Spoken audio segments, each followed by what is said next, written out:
네, 오늘 8주차 2교시 강의 시작하도록 하겠습니다. 자, 2교시 강의는 우리가 조금 전까지 에어로졸 제품의 이제 제조 과정을 갖다 우리가 이제 살펴봤는데요. 과연 그러면 그렇게 만들어진 제조를 통해서 제조 공정을 통해 가지고 만들어진 그런 용기에는 이제 어떠한 표시들이 또 더 추가가 돼야 되는지 거기에 대해서 한번 같이 살펴보면은요.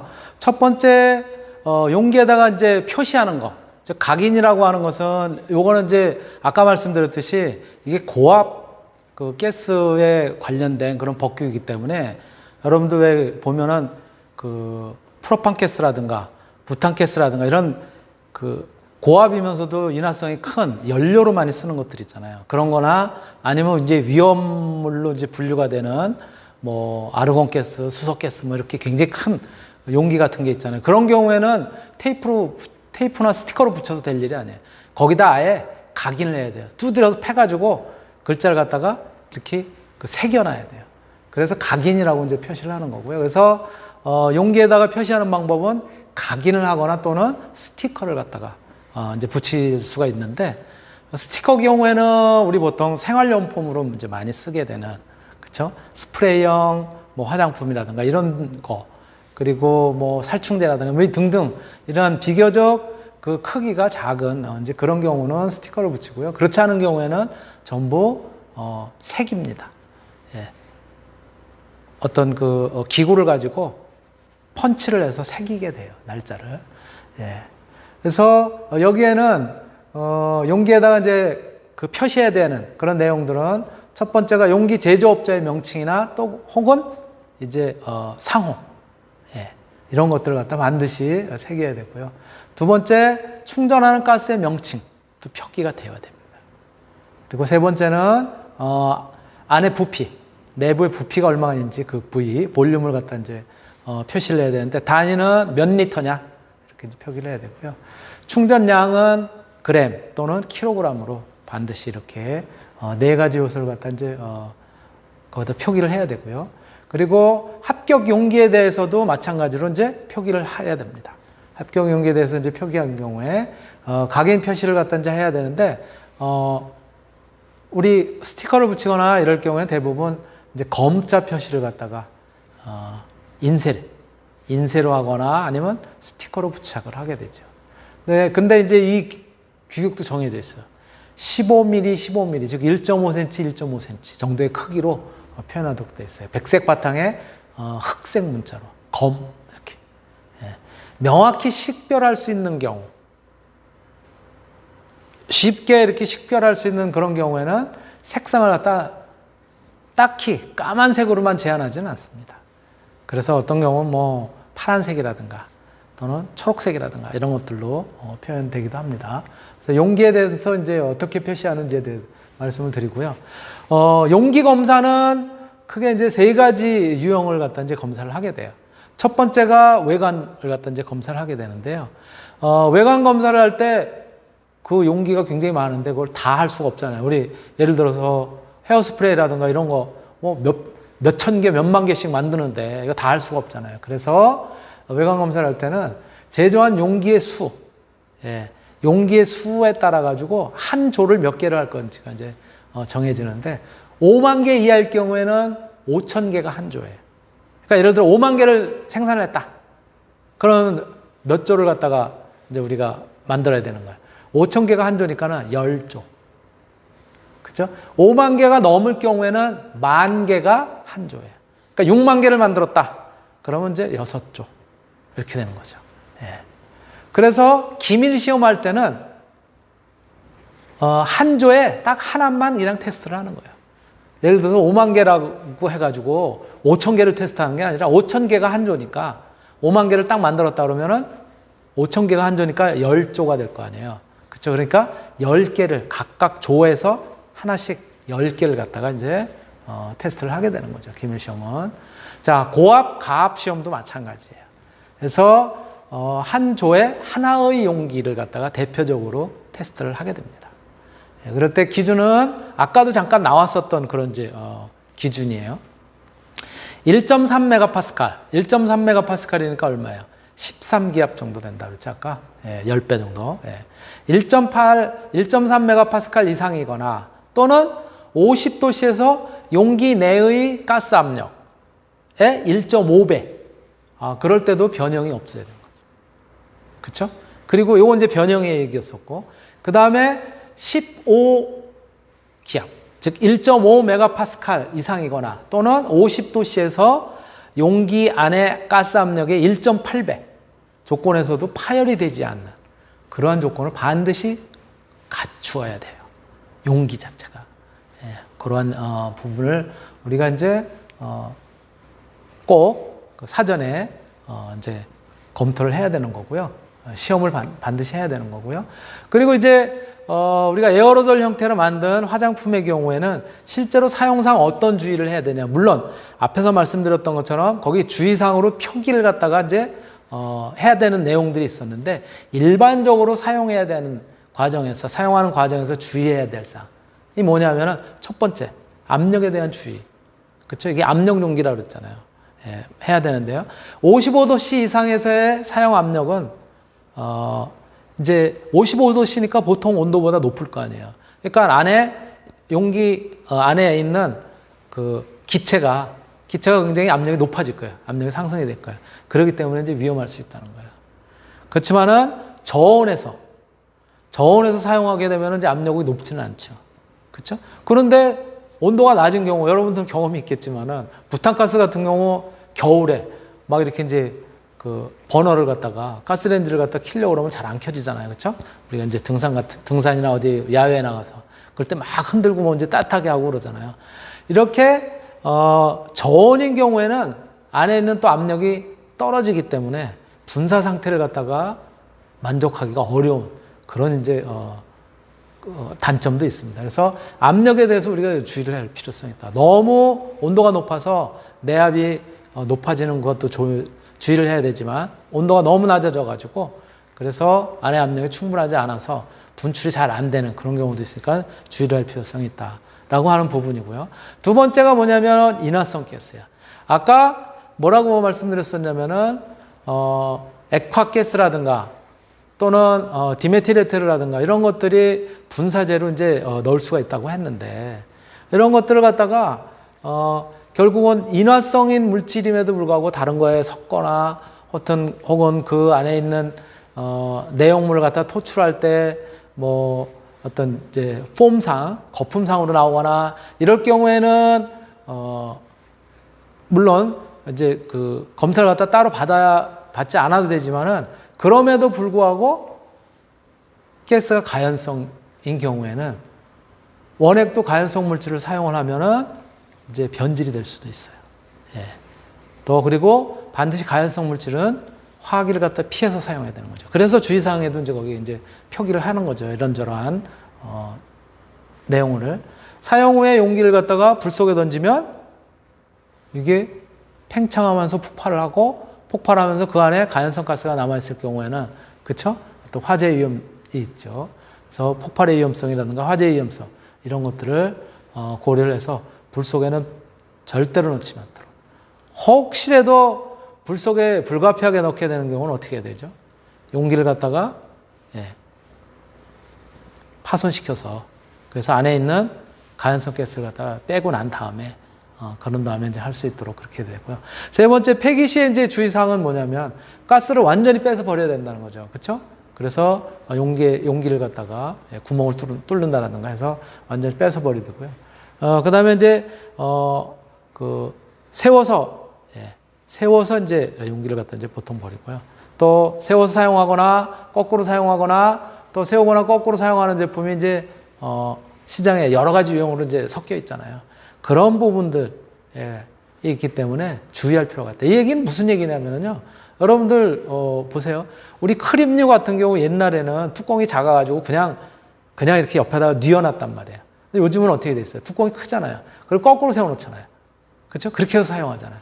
이러한 유형처럼 크림류, 보통 우리가 이제 핸드크림이라든가 이런 것들도 용기가 지금 계속 바뀌고 있으니까 여러 가지 그런 모양을 갖다 이제 가지고 있는데 마찬가지예요. 마찬가지 이 에어로졸 제품의 경우에도 예전에는 얇고 길어가지고, 그쵸? 가늘고 길어서 잘 세워지지 않고, 그래서 그냥 눕혀놓기도 하고 이제, 그랬었는데, 요즘에는 또 거꾸로 모양도 다양하게 돼 있어가지고, 뚜껑이 이제 큰 그런 유형도 있단 말이야. 그런 경우 뒤집어 놓기도 하고, 어떤 거는 세워놓기도 하고, 눕혀놓기도 하고, 여러 가지가 있을 거 아니에요. 그런 것들이 섞여 있기 때문에, 예, 어디를 갖다가 어디로부터 가스가 누출이 되는지 그런 부분들을 갖다 이제 우리가 사전에 고려를 해야 돼서 그래서 주의가 필요하다는 거예요. 가스 빼거나 나중에 이제 빈 용기를 갖다 이렇게 모을 때도. 그리고 두 번째로는 뭐냐면 이제 폐기 시에 어떤 부분들을 주의를 해야 되냐면 표시 이외의 방법으로 사용하는 경우. 그래서 가스가 이제 빠져나가는 그런 경우가 이제 있을 수 있으니까는 주의하라는 거예요. 그래서 이러한 부분들에 이제 주의가 필요하고요. 사실 왜 이런 주의를 갖다 이제 하라고 하냐면은 이거예요. 에어로졸 제품의 경우는 해마다 화재 사고라든가 폭발 사고라든가 이런 것들이 해마다 있어요. 그래서 이거 소비자 보호원이 몇 년 전에 이제 조사했었던 자료예요. 그래서 보면은 사고 원인별 현황을 보시면은요. 에어로졸 분사 후에 점화가 된 거야. 화기에서 사용하지 말라고 그랬는데 화기에서 사용을 해가지고 화기 근처에 있는데도 불구하고 사용을 해서 그래서 거기에 불이 옮겨 붙었다라든가 그런 경우예요. 굉장히 높아요. 그리고 용기가 이제 폭발한 경우. 뭐 쓰레기 소각로 같은데 이런데 그냥 혹은 소각하는 과정에 불로 막 뭘 태우고 그러는 과정에 그냥 거기에 투입이 돼가지고 이제 그래가지고 폭발하는 경우. 또 화재 열에 의해서 노출이 된 경우. 또 화기 주변에 보관하거나 이러한 위험성들이 늘 있다는 거예요.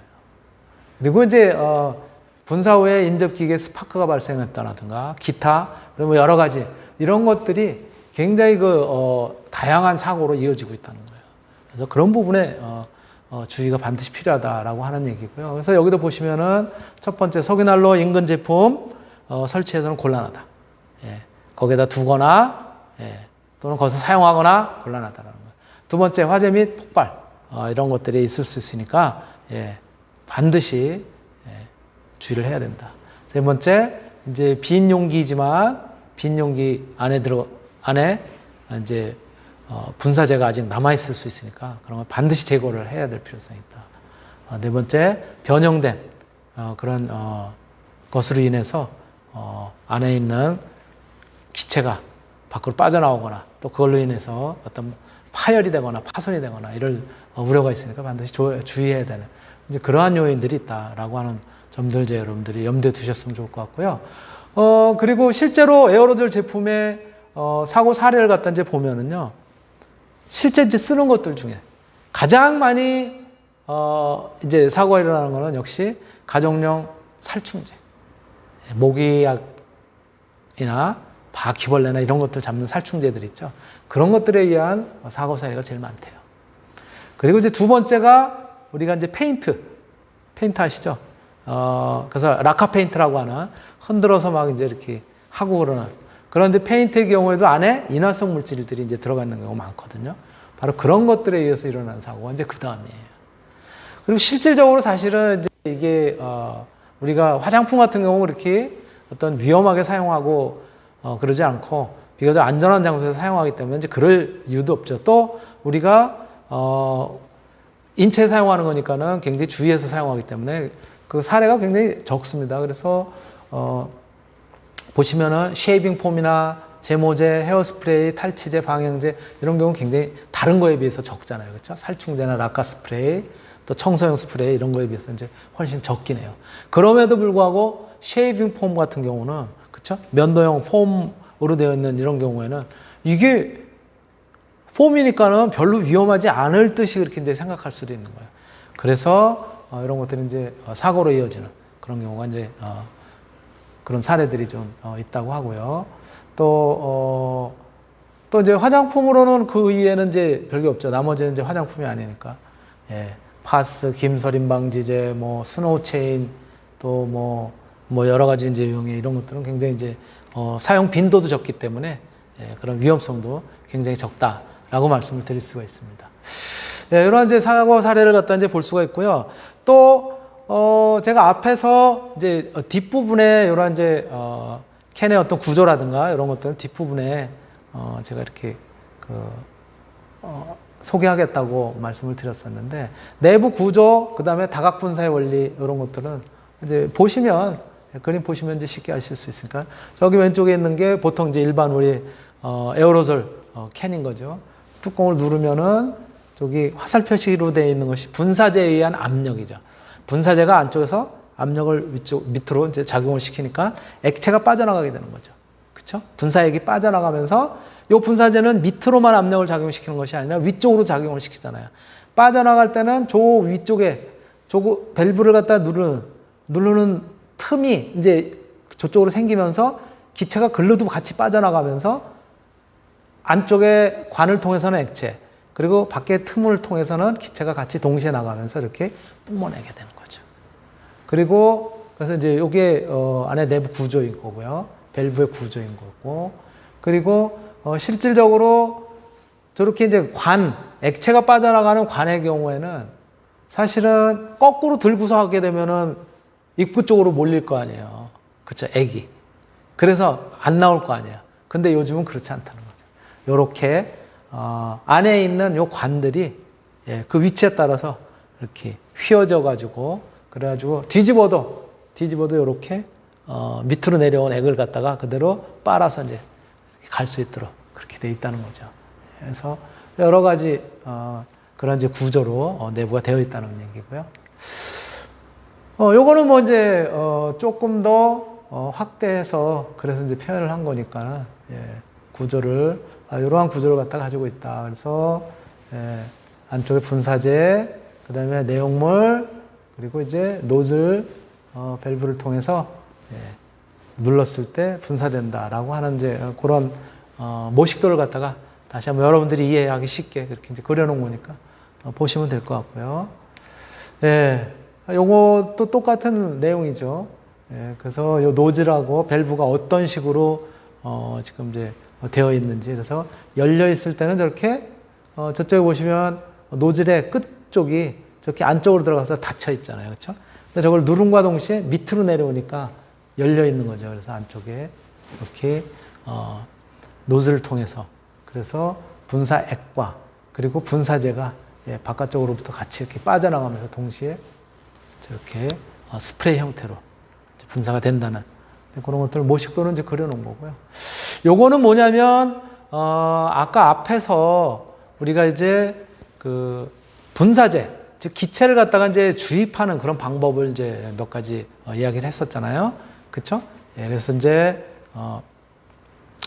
이제 뚜껑 이런 쪽에 같이 들어가느냐, 아니면은 밖에서 노즐을 통해서 넣느냐, 이제 이렇게 이제 표현을 했는데, 저게 바로 이제 캔 뚜껑 밑으로 이제 옆으로 이제 넣으면서 이제 하는 방식인데요.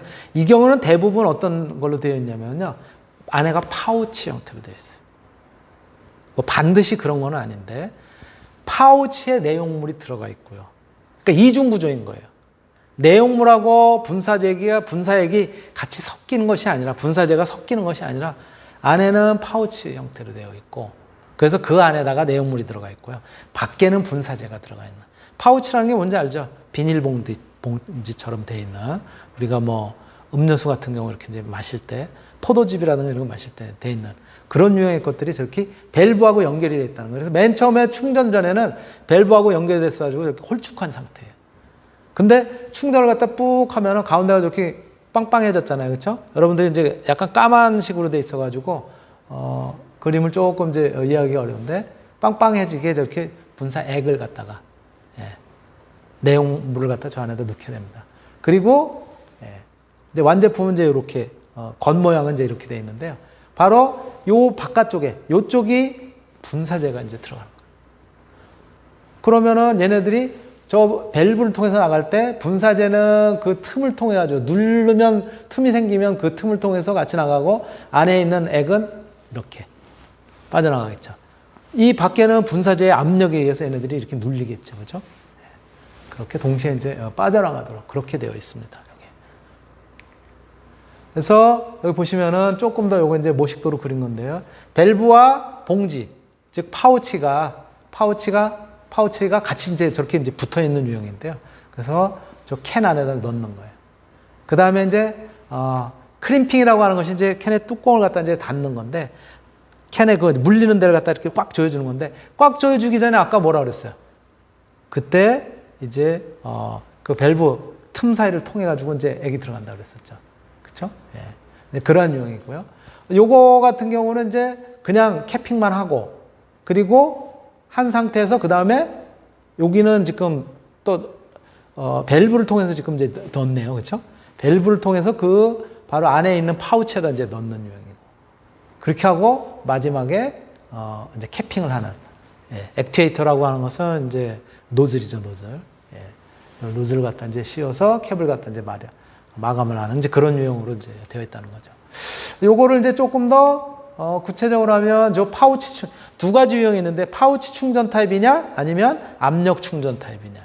예, 가압 충전 타입이냐. 파우치 충전이 조금 아까 말씀드렸었던 그 안에 비닐봉지 형태로 되어 있어가지고 파우치가 들어가 있는 스타일이에요. 그래서 알루미늄 공관이죠. 그쵸? 예. 캔이죠. 그 캔을 갖다 집어넣고 이제 밸브하고 그 백이 붙어 있는 파우치가 붙어 있는 것을 갖다 이제 저렇게 장치를 하게 됩니다. 그 다음에 이제 크림핑을 갖다 이제 하게 되는 거죠. 크림핑을 하고, 네. 그리고 이제 원액을 갖다가 크림핑하면서 언더캡으로 충전을 하느냐 그런 스타일이 있고, 또 아까처럼 밸브를 통해서 그 파우치 안에다 넣는 것도 있고, 그것도 기술이 요즘 하도 발달되니까 여러 가지 유형이 있어요. 이 경우에는 아까랑 조금 다르게 언더캡 충전 방식으로 분사제를 넣고 밖에서, 그리고 또 원액은 위에서 다시 넣는, 밸브를 통해서 넣고, 이제 그런 방식이에요. 압력 체크하고, 그 다음에 그 안에 충분한 양이 들어가 있는지 중량 검사하고, 맨 끝에 이제 마지막에 노즐하고 버튼 캡하고 조립을 하고 제품 검사하는 그런 유형이고요. 파우치. 그리고 밑에 이제 압력 충전의 경우에는, 예, 캔을 갖다가 세팅을 한 다음에 원액을 갖다 집어넣고, 그 다음에 밸브를 갖다가 넣고, 그 다음에 이제 크림핑 하면서 이렇게 이제 꽉, 이제 요렇게 이제 조이기 직전에 가스 충전하고 버튼 놓고 캡 작업하고, 그리고 이제 밖에 인쇄하고, 그렇게 해서 마무리 짓는 그런 유형으로 되어 있는 거죠. 그래서 크게는 이렇게 요즘 나오는 그런 스타일의 제품이 파우치 그 안에 캔 용기 안에 파우치로 되어 있느냐, 아니면 그 내용물하고 분사제하고 같이 혼합이 되는 그런 스타일이냐, 이런 것들은 이제 다르다는 거죠. 예. 그래서 실질적으로 이제 우리가 활용하게 되는 스프레이형, 즉 에어로졸 제품들 굉장히 다양하죠. 예. 그래서 최근에는 이제 뭐 디어에서 나온 미스트형 그런 이제 토너류들, 예.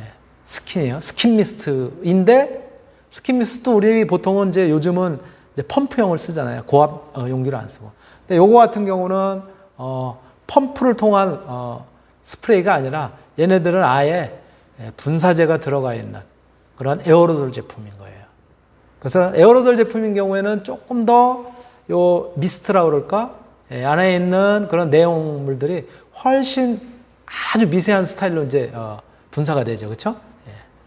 그래서 디어에서 나온 미스트라든가 끌리오에서 나온 미스트 타입, 그 다음에 에베앙에서 나온 미스트 타입, 이런 여러 가지 유형의 그런 이제 제품들이 토너류에도 이제 있고요. 실제 또 그래도 역시 뭐니 해도 이 에어로졸 제품은 헤어 제품 아니겠어요? 그렇죠? 당초에 헤어 제품부터 이제 많이 시작을 했었던 것들이죠. 그래서 아베다에서 나온 머리 세팅을 하는, 그렇죠? 약간 풀기가 있는 이제 그런 것들이죠. 그다음에 로레알에서는 머리 염색약인데, 머리 염색을 이렇게 이제 스프레이식으로 그냥 뿌려가지고 뭐라 그럴까? 이건 이제 연구가 아니라 이제 임시 어떤 염색을 하는 이제 그런 방식이죠. 그래서 컬러도 굉장히 다양하더라고요. 검정색부터 시작해서 뭐 갈색 계통, 또는 이제 붉은 갈색, 뭐 검붉은 갈색, 뭐 등등 여러 가지가 있더라고요. 그리고 이제 컬러도 또 꼭 그렇게 이제 검은 계통뿐만이 아니라 뭐 여러 가지 어떤 뭐 진짜 노란색 뭐 이런 것도 있고, 초록색 또는 이제 보라색 이런 것들도 있더라고요. 예. 그러한 유형의 이제 헤어 스프레이 유형이고, 미장센에서 나온 머리 세팅용 여러분들도 아마 이제 통상적으로 기장 세팅하기 위해서는 이제 많이 쓰고 있는 이제 그런 유형들이고요. 방향 제품으로는 향수인데도 향수에 이제 펌프나 퍼프 형태로 되어 있는 것이 아니라 아예 이렇게 샤넬 향수 같은 경우 저런 향수들도 있고요. 그래서 완전히 스프레이 스타일로 되어 있는 거예요. 굉장히 작은데 가격들이 꽤 비싸더라고요. 양도 얼마 안 되면서 가격이 되게 비싸요. 그런데 저 샤넬 향수보다도 아모레 향수 요게 더 비싸요. 오늘 깜짝 놀랐어요. 진짜. 이게 샤넬 향수의 한 3배 정도? 그 정도 비싸더라고요. 이게 순수한 우리 식물로 만든 그런 이제 향수인데요. 굉장히 비싼. 양도 굉장히 작아요. 5ml. 5ml니까 쬐끔할 거 아니에요. 그렇죠? 근데 비싸더라고요. 그 다음에 샤넬에서 나온 데오더런트. 그렇죠? 탈취. 이런 목적으로 이제 활용하는 그런 것들도 마찬가지로 이렇게 그냥 일반 펌프 형태의 스프레이가 아니라 이렇게 에어로솔 타입의 고압 용기를 갖다 활용한 이제 그런 것들이 있고요. 파운데이션, 뿌리는 파운데이션 많이 나오잖아요. 그렇죠? 근래는 뿌리는 파운데이션의 경우 입자가 굉장히 미세하게 나와야 되기 때문에 이 펌프를 갖다 쓰지는 않습니다. 또 파운데이션의 경우에 거기 안료가 들어가 있기 때문에 입자가 굉장히 곱지만 고체 입자란 말이에요. 그러니까 고압으로 밀어내야 되는 스타일이죠. 그래서 디올에서 나온 저런 이제 뿌리는 파운데이션이라든가 에라페이스에서 나온 거 이것도 작은데 굉장히 비싸더라고요.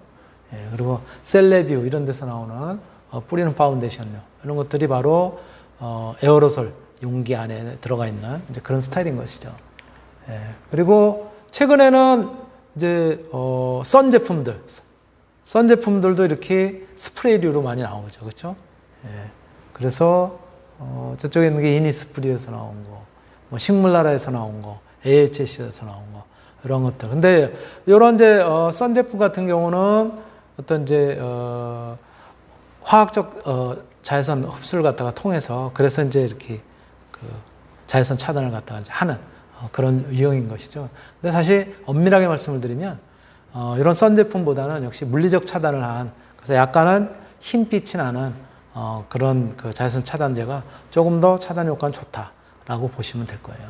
자, 선스프레이류가 있는가 하면 이렇게 이제 남성용으로 많이 쓰이는 쉐이빙 폼 같은 경우. 요거는 이제 지금까지 앞에 거는 전부 스프레이 내지는 미스트 스타일의 아주 미세한 그런 이제 액체 방울을 갖다 만드는가 하면 거기에 반해서 쉐이빙 폼 같은 건 이제 폼 스타일로 나오는 것이죠. 폼 스타일의 경우에는 여기는 이제 분사제의 압력이 다른 것보다는 좀 덜하다고 그랬었죠. 그렇죠? 그리고 양도 덜하다고 그랬는데 이렇게 니베아라든가 비오템이라든가 또는 요건 이제 도르코에서 나온 건데 이러한 유형들의 다양한 제품들이 실제 응용이 되고 있고요. 이렇게 해서 여러분들하고 같이 에어로솔 제품의 원리라든가 또 그 안에 어떠한 구조를 갖다 갖추고 있는지 그리고 이제 오늘까지는 바로 주의사항이라든가 또 마지막으로 어떠한 제품류들 있는지 같이 한번 살펴봤습니다. 이렇게 해서 에어로솔 공정에 대해서 강의를 마치도록 하겠습니다. 네.